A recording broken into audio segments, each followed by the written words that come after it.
말씀을 마치시고 시몬에게 이르시되 깊은 데로 가서 그물을 내려 고기 잡으라.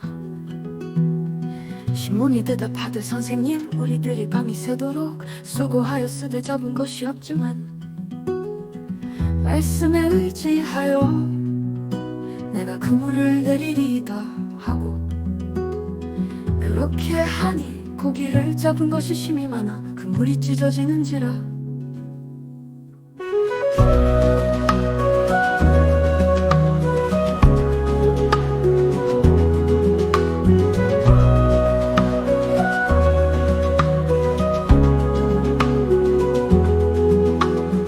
시몬이 대답하되 선생님, 우리들이 밤이 새도록 수고하였으되 잡은 것이 없지만 말씀에 의지하여 내가 그물을 내리리이다 하고, 그렇게 하니 고기를 잡은 것이 심히 많아 그물이 찢어지는지라.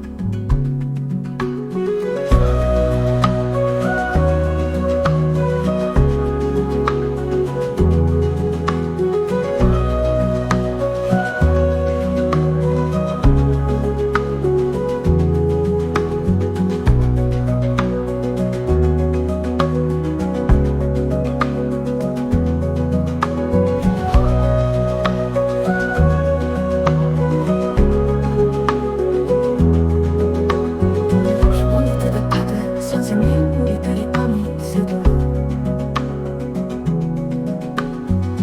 수고하였으되 잡은 것이 없지만 말씀에 의지하여 내가 그물을 내리리이다 하고, 그렇게 하니 고기를 잡은 것 심히 많아 그물이 찢어지는지라.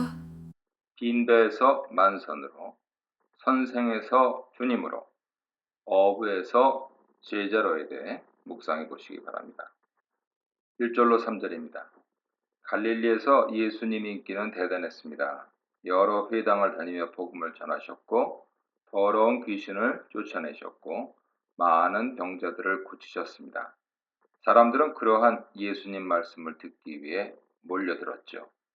예수님이 말씀하셨지만 본문은 그것을 하나님 말씀이라고 합니다. 하나님 말씀을 예수님께 듣기 위해 사람들이 물밀듯이 몰려들었습니다.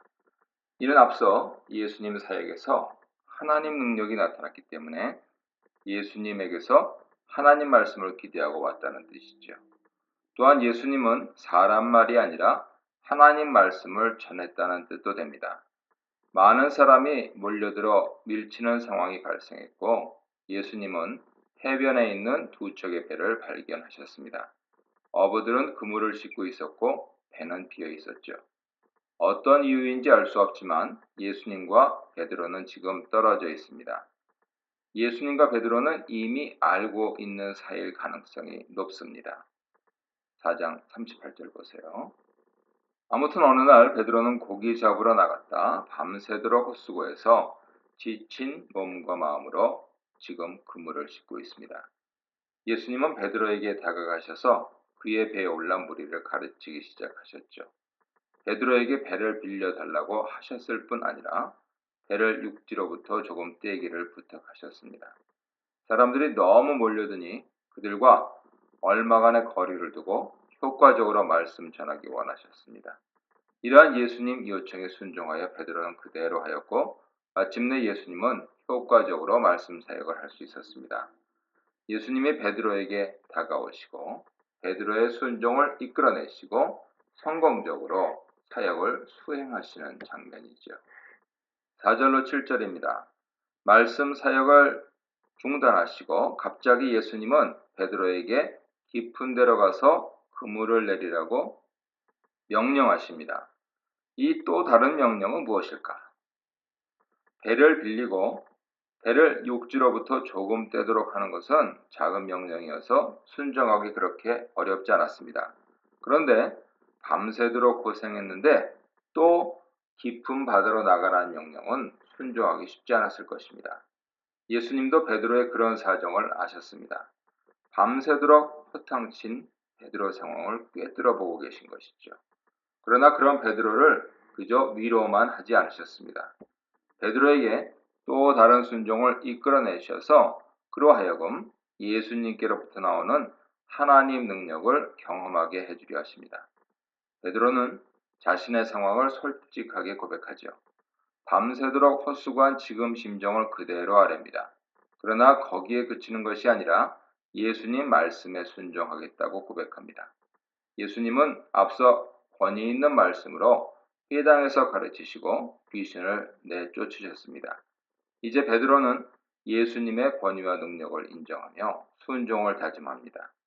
마침내 베드로는 자신의 순종에 어마어마한 결과를 경험하죠. 그물이 찢어질 정도로 고기를 많이 잡았을 뿐 아니라 다른 동무들의 도움을 받아 겨우 그물에 걸린 고기를 건질 수 있었습니다. 고기를 다 잡았을 때에는 2배의 고기가 가득하여 배가 잠기게 될 정도였죠.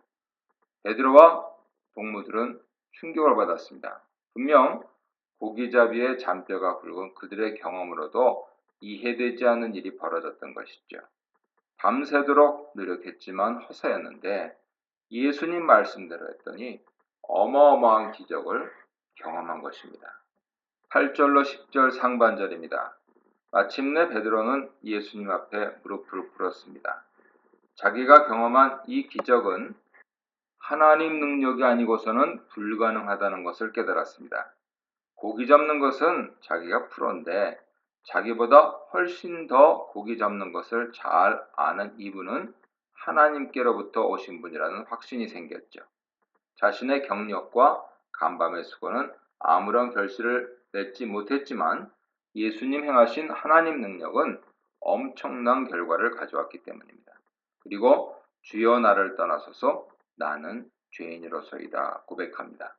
하나님의 엄청난 능력 앞에 마침내 자신은 한낱 초라한 인간에 불과하다는 것을 깨닫죠.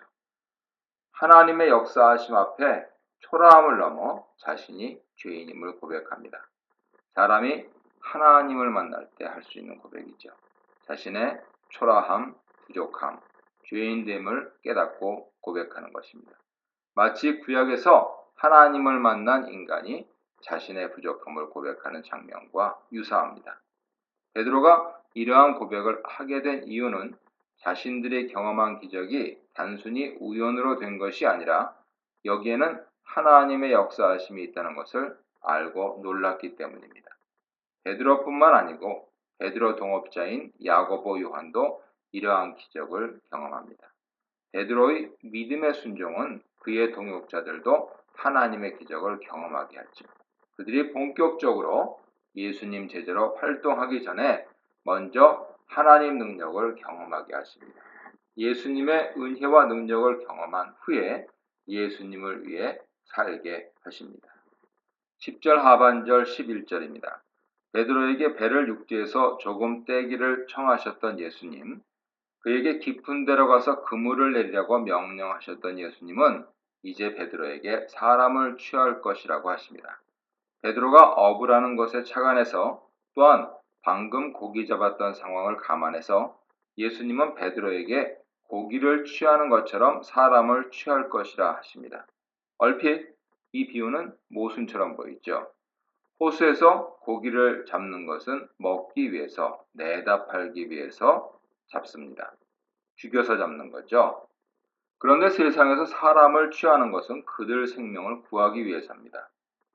취하다를 뜻하는 헬라어 단어가 디모데후서 2장 26절에서는 하나님이 영혼을 살리시고 생명 주실 때 사용됩니다. 따라서 이 비유는 정확하게 그 모든 상황, 특징이 일치하지는 않지만 베드로 복음 전파를 통해서 영혼들이 세상에서 구원받는 것을 암시한다고 보는 것이 좋습니다. 다시 말하면 예수님은 베드로에게 복음으로 사람들의 생명을 구할 것을 약속하시면서 동시에 그런 삶을 살 것을 명령하시는 것이죠. 베드로는 예수님의 위대한 약속과 명령에 자신의 모든 것을 버려두고 순종함으로 예수님을 따라 나섭니다. 배들도 뒤로 하고 방금 잡은 고기도 뒤로 하고 예수님을 따라갑니다. 예수님을 따라갈 때 이처럼 모든 것을 상대화해야 하죠. 심지어 예수님께 받은 축복도 상대화해야 합니다. 따르다 하는 것은 제자도 기초이면서 핵심이죠. 예수님 제자가 되는 것은 모든 것을 상대화하고 그분의 말씀을 따라가는 것이고 그분의 삶의 모습을 닮아가는 것입니다. 앞서 베드로 믿음은 그의 동역자들까지도 하나님 능력을 경험하게 하였습니다. 이제 그의 동역자들은 마침내 베드로와 함께 제자의 길을 걷습니다. 베드로뿐 아니라 베드로와 함께 예수님 능력을 경험한 그의 동역자인 야고보와 요한도 모든 것을 버려두고 예수님을 따르기 시작합니다. 한 사람의 믿음이 주위 사람의 믿음과 헌신에 영향을 미친다는 것을 보여주죠.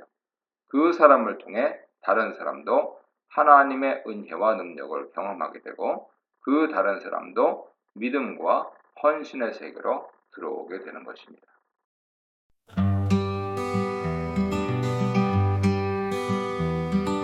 말씀을 마치시고 시몬에게 이르시되 깊은 데로 가서 그물을 내려 고기를 잡으라. 시몬이 대답하되 선생님, 우리들이 밤이 새도록 수고하였으되 잡은 것이 없지만 말씀에 의지하여 내가 그물을 내리리이다 하고 그렇게 하니 고기를 잡은 것이 심히 많아 그물이 찢어지는지라.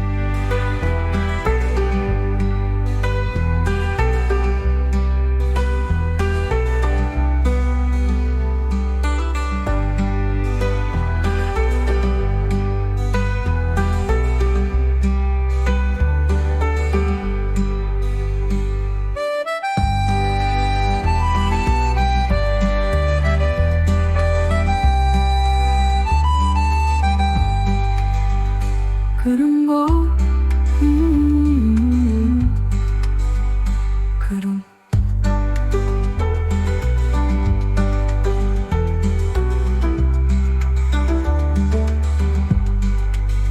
그물이 찢어지는지라.